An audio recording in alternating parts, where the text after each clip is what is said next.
Vanmôre praat ons verder met Dr. Roelie van der Spuy. Die nuwe jaar het altyd uitdagings en 'n mens kyk so en as jy in die begin van die jaar is vorentoe. En vandag praat jy met ons 'n bietjie oor iets van die nuwe jaar. Kom ek maak dit maar so algemeen, Roelie, en ek weet jy's nou daar op jou plaas daar in die Karoo. Hoe lyk dit? Hoe lyk dit daar? Want Ja, jy weet, hier by ons het ons reën gekry en ek weet, dis nie heeltemal so daar by julle nie. môre Willem, môre luisteraars. Ja, vir my is dit 'n soort van 'n dubbele nuwe begin. Dis die nuwe jaar, maar ons het ook nou in die nuwe jaar nou getrek na 'n nuwe plek toe, net hier buitekant Montetjie in die Klein Karoo. Ja, Willem, dit is baie droog. Dit is ongelooflik droog. Ek hoor hoe iemand sê dis die droogste wat in 10 jaar was in hierdie omgewing. Dis net regtig droog. Ja, Roelie, welkom tot die boerdery gemeenskap, maar jy hou nog aan as vertaalkonsultant ook nog werk en ons is dankbaar daaroor. Waaroor praat jy vanmôre met ons? Ja, met die dat dit nog daarom die eerste maand van die jaar is, wil ek daarom so 'n bietjie oor nuwejaarswense praat. Ehm maar ek wil eintlik aansluit by Christo se praatjie van verlede week. Dit was nou vir my baie oulik geweest wat hy gesê het, ons moenie net voornemens hê met 'n lang sin en baie dinge nie, maar ons moet fokus. En dit is dan eintlik die tema vir die oggend ook. Fokus, maar nie net fokus nie, fokus van A tot Z. Nou ek weet nie of dit vir jou sin maak nie. As ek sê fokus, fokus van A tot Z. Ja, jy kan so leer so 'n bietjie jou fokus as jy sê van A tot Z, want dit is 'n lang klomp letters om op te fokus. As jy almal moet konsentreer. Ja, ja. Maar dit gaan daaroor dat daar is literatuur in die Bybel wat so werk en dis waaroor ek wil praat. Oor 'n sentrale fokus, maar ook oor 'n opbou in ons fokus, 'n opbou op 'n eindpunt vir ons fokus. Ons kan nie net fokus op iets sentraal nie, maar dis goed as ons daar 'n opbou het en 'n eindpunt het. En dit is eintlik waaroor dit baie keer gaan dan in hierdie alfabeties akrostiese stukke in die Bybel, nee, ek weet nie of julle weet wat dit beteken. Alfabeties is natuurlik van A tot Z. Akrosties is die patroon. Dit volg die alfabetiese patroon van A tot Z. En daar's 'n opbou in hierdie gedeeltes. Ja, die ou vertalings het baie keer nog die hele elke letter van die alfabet uitgeskryf. Alef, bet, gimel, dale. Dis Is sodat mens kon presies weet dat dit alfabetiese, maar die Afrikaans was nie noodwendig in lyn daarmee nie. ja, dis natuurlik baie moeilik want die alfabetiese die alfabet van die Hebreëus het net 22 letters en ons het 26. So dis 'n bietjie van 'n probleem. Ek sal net 'n bietjie daaroor praat. Maar ek weet nie of julle weet Ja, hoe. want ek weet en ek weet en ons gaan nou jou nou vertaling ook lees en jy's besig met die vertaling op jou eie van die Bybel en jy het dit goed reg gekry om al hierdie sinne werklik met die Afrikaanse alfabet te laat rym. Saamloop, kom ons sê, meer Ja, as rym. ja. Nou laat ek net gou noem, ek weet nie luisteraar of jy weet hoeveel gedeeltes daar in die Bybel is wat eintlik alfabeties geskryf is in die Hebreëus nie. Daar's geweldig baie. Nou die eerste een is eintlik 'n snaakse een. Dis Psalm 9 en 10. Dis die alfabet in Hebreëus loop deur van Psalm 9 na Psalm 10. So dit lyk daarom vir ons asof dit een Psalm was. Maar in ons meeste vertalings is dit dan opgebreek. En dan Psalm 25, Psalm 34, 37, 111, 112, 145 en 118, né? Die lang Psalm oor die wet. 119. 119, ek sê nou verkeerd, ja. En dan ook die bekende gedeelte oor die deegsame vrou in Spreuke 31. Dis ook alfabeties. Daai gedig wat geskryf is, maar sy's 'n knap vrou van A tot Z. So dis vir my so mooi as mens dit so kan sien. En dan is daar Nahum vers 2 tot 1 vers 2 tot 8 is ook so. Maar dan waaroor ek nou vanoggend eintlik bietjie wil praat, na verwys is die boek Klaagliedere. Die hele boek Klaagliedere het 'n alfabetiese struktuur. Ek gaan net nou verduidelik hoe die hele boek werk. Daar's 5 hoofstukke, maar dit alles is gebaseer op 'n alfabetiese struktuur. Hm. Ja, soos ek gesê het, die Bybelse literatuur is 'n bietjie anderste. Dit is amper nie wat ons sou doen nie. As ons iets skryf, het ons of 'n opbou of ons het 'n sentrale punt. Maar die Bybelse skrywers kry dit soms reg om beide hierdie twee goed oor mekaar op te plaas. En die boek Klagliedere is 'n baie goeie voorbeeld daarvan. Met ander woorde, die boek Klagliedere het 'n middelpunt wat die fokus is. Maar die boek Klagliedere het ook 'n opbou tot op die laaste verse wat die eindfokus is. So dis vir my nogal mooi. En dit het my laat dink, miskien is dit iets wat ons kan doen in die nuwe jaar. Ons het 'n eindfokus. Ja, tot by die einde van die jaar wil ons gaan en op die Here fokus, maar ons moet ook 'n sentrale fokus hê wat ons kan reg deur die jaar dra. En soos ek net al gesê het, ek het na Christus se praatjie geluister en dit het keer op keer vir my na vore gekom. Ons moet hier een sentrale fokus hê, een woord hê, wat vir ons kan neerdra deur hierdie jaar. Ja, so dis my mooi dat die Bybel se literatuur dit dan ondersteun. Nou Ja, wil net ek ja, ekskuus, Rulie, net ter ondersteuning daarvan. Jy weet, ons leef tog nie net met 'n einddoel nie, ook nie net 'n einde doel van die jaar nie. Ons leef eintlik dag tot dag. ja, Maar daar is hoogtepunt, of ten minste kan ons miskien vir ons 'n doelwit stel, weet, kwartaalliks of halfjaarliks of waar ook al die helfte van wat ook al 'n tydperk in jou lewe is. Soos in hierdie boek. Die helfte van die boek is 'n hoogtepunt, maar die einde ook. So dit is eintlik 'n vir ons herinnering. Ons leef nie net vir daai dag nie. Ons leef elke dag en daar is hoogtepunte en natuurlik laagtepunte ook seker tussenin. ja. Nou na Christus se praatjie het ek nou begin wonder wat se een woord sou ek nou gekies het. En na baie variasies op die een woord Ja. het ek op 'n woord afgekom wat eintlik nie baie Christelik of Bybels klink nie. Maar tog het dit vir my 'n Christelike waarde. En dis die woord insig. En dit is letterlik vir my 'n fokus. Ek wil in hierdie jaar fokus dat ek insig kan kry in die lewe, insig in myself, insig in die skrif, insig in die Here om hom beter te verstaan. So ek dink hierdie woord insig het vir my 'n baie sterk geestelike onderbou. Maar hierdie opbou van die beklaagliedere wys dit ook vir my daar is insig dat hierdie ou halfpad alreeds iets ervaar van God se troue liefde, maar dan bevestig hy dit weer teen die einde. So dit was vir my ook mooi. Dit vir my persoonlik was dit insig wat ek gekry het wat pas by dit wat in die boek Klagliedere na vore kom. Lekker, is 'n sterk woord. Ja, insig. Ek dink dit wys vir 'n mens dat hy daar jy weet wat jy sien is nie noodwendig die volle waarheid nie. Jy moet eers die insig, jy moet die volle spektrum kry Ja. en dit implementeer. Dit is Ja. insig vir Ja, my. die volle verstaan, die diepe verstaan, ja. Ja, ja. Nou kom ek blaai aan. Hey, maar Uh, kom ons maar gaan aan en sê vir ons wat ek sien jy wil hê die skrif uit vir ons 'n gedeelte gee. ja, miskien kan ons dan 'n kort onderbreking maak hier en daarna kom ons dan terug, dan lees ons uit Klaagliedere die boek self.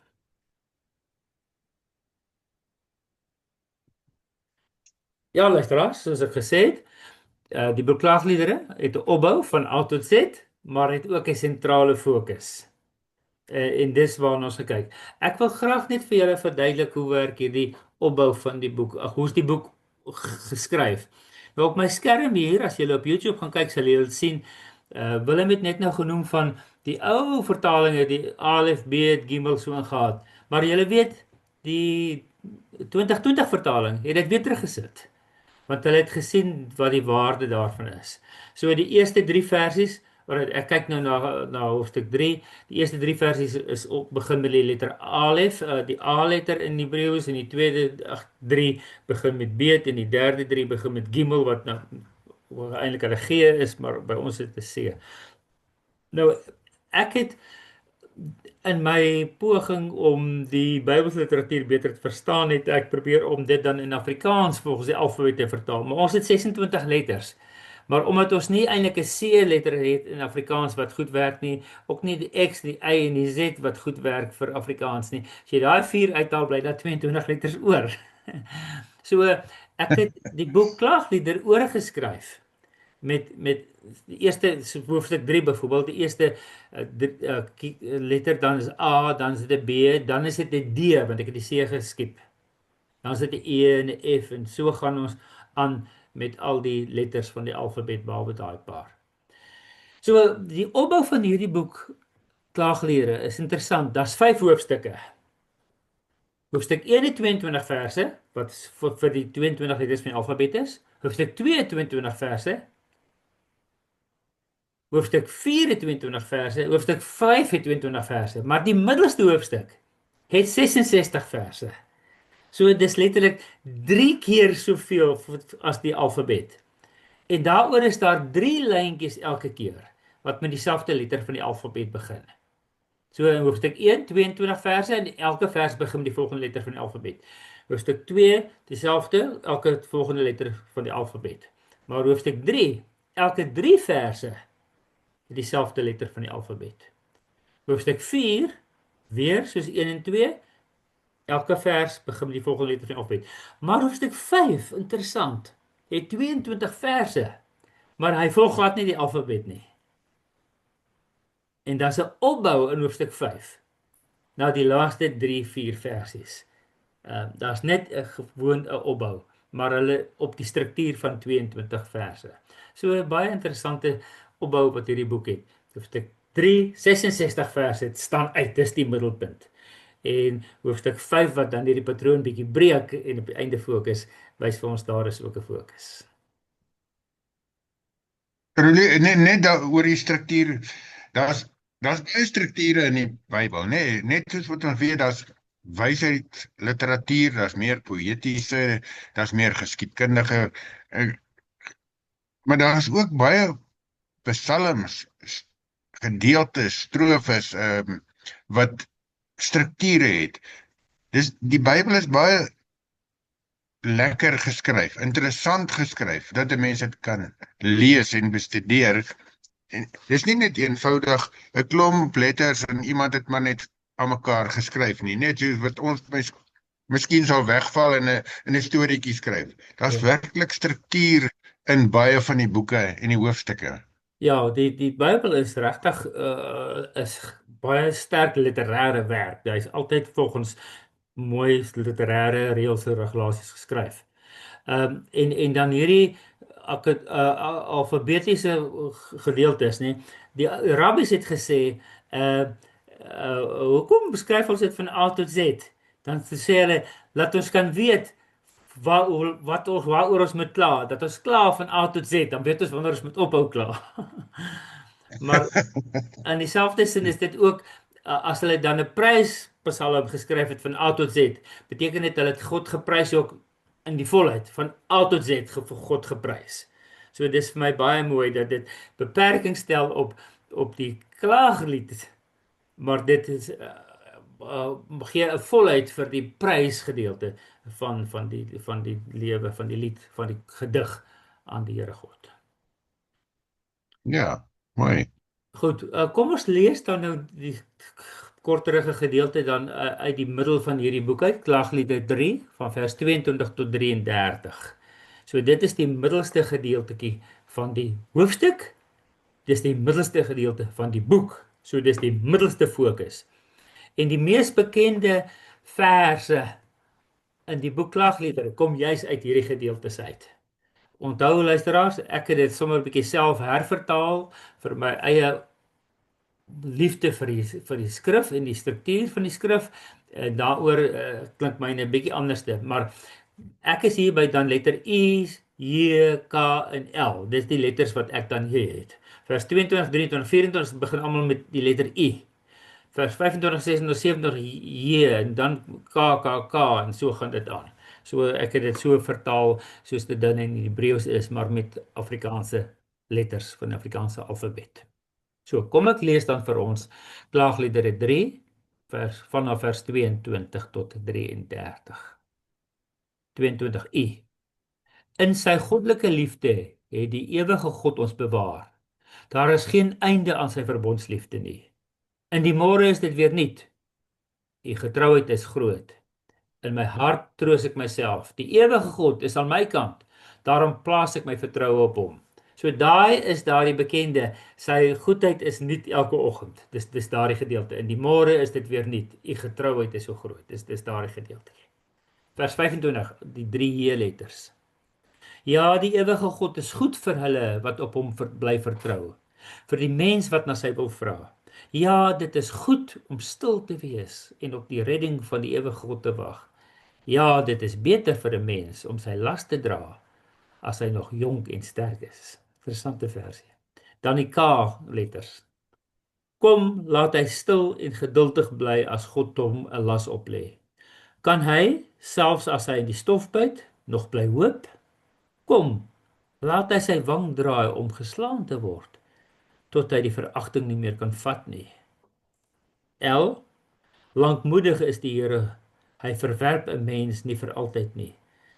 Liefde van God, goddelike liefde, sonder maat bewys hy, al het hy die ellende laat kom. Lyding en ellende is nie sy hartewens nie. So, daar het ons 'n voorbeeld van 'n alfabetiese vertaling van daardie middelste deel van die boek Klaagliedere. Wat dan die sentrale senter is, die fokus is van hierdie boek. God se verbondsliefde is nuut elke oggend. Hy wil nie, lyding en ellende is nie sy hartewens vir ons nie. En baie duidelik, hierdie klimaks, hierdie klem val hier op God, want elke woord, elke sin gaan oor hom, sy getrouheid, sy bewaring, dit gaan oor hom, nee, so dit is wonderlik, die middelpunt, die klem, is nie die mens of sy ellende nie, maar God, Ja. en sy getrouheid, en sy verhouding met ons, wonderlik. Ja, en dit is interessant, dis die boek Klaagliedere. Jeremia het hierdie klaagliedere geskryf. Dit is 'n lied, 'n klaaglied, 'n lied van geklaag, van kla. En tog slaan God se liefde gedurig deur. Hy gedurig sê hy maar goddelike liefde bewys vir ons die uitkoms, die hoop, gee hoop in die tyd van ellende. Maar dis interessant, dis nie net dan die middelpunt van hierdie boek wat hierdie goddelike teenwoordigheid so uitlig nie. Ek het gesê fokus van A tot Z. So dit was die fokus, die middelpunt. Maar die Z gedeelte is die laaste 4 versies van hierdie boek. So Willem, sal jy dan sommer hier op die skerm my vertaling lees van Klaagliedere 5 van vers 19 tot 22. Onthou, hierdie is 22 verse, maar dit is nie alfabeties nie, maar dit het 'n opbou tot op die einde. Ewige God, U heers vir altyd, U troon staan vas van geslag tot geslag. Waarom bly ons vergeet en waarom bly U ons vergeet en waarom verlaat U ons vir altyd? Ewige God, draai ons om na U self, dat ons kan terugkeer. Maak alles nie soos in die ou tyd. Want as U ons heeltemal verwerp het, sou U woede vir altyd oor ons bly. Ja, interessant, né? Hy kom tot die gevolgtrekking. As God ons verwerp het, sou daar niks oor gewees het nie. In vers 21, né? God, nou ewige God is Yahweh, né? Dis die Here God. Here God, draai ons om na U toe, dat ons omgekeer kan wees. Soos in die ou tyd, soos die tyd toe ons nog vir U lief was, soos ons moes, né? So met ander woorde, die finale fokus is net God alleen. God moet my omdraai na hom toe, dat hy die finale fokus in my lewe is. So ek wil amper sê, hierdie ou vra vir insig. Hy sê, Here, geef my insig, draai my terug na U toe, dat ek U kan ken, dat ek insig kan hê oor wie U is en wat ek moet doen. En dit is dan ook my tema woord, insig, dat ek soos Jeremia in Klaagliedere daar op die einde ook hierdie insig kan kry om te weet God alleen draai my om na hom toe en hy alleen is my fokuspunt.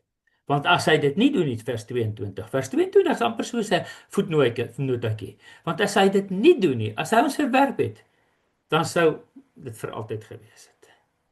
Ja, dis vir my baie mooi.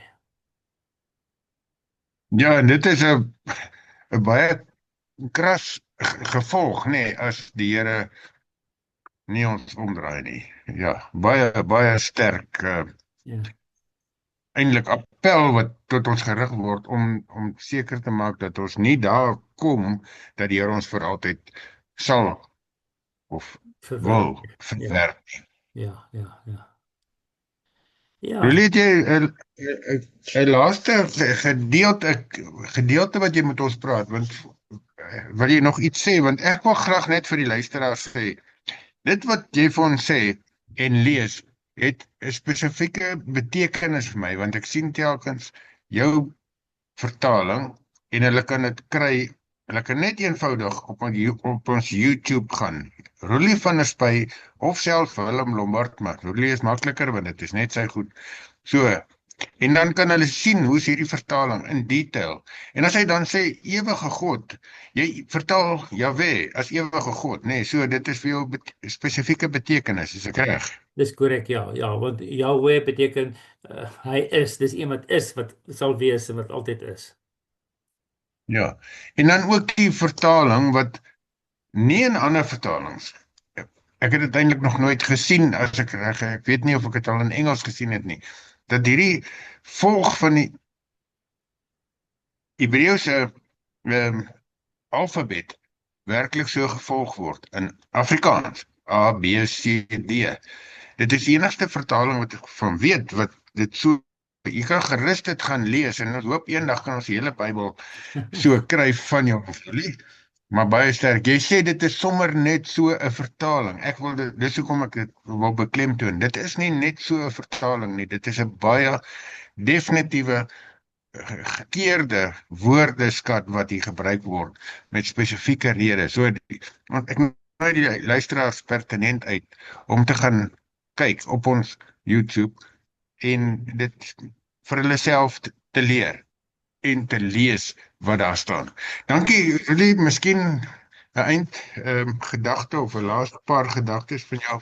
Ja, dankie, baie dankie. Soos ek sê, dis die einde van die eerste maand en ek wil hê ons moet fokus in die nuwe jaar.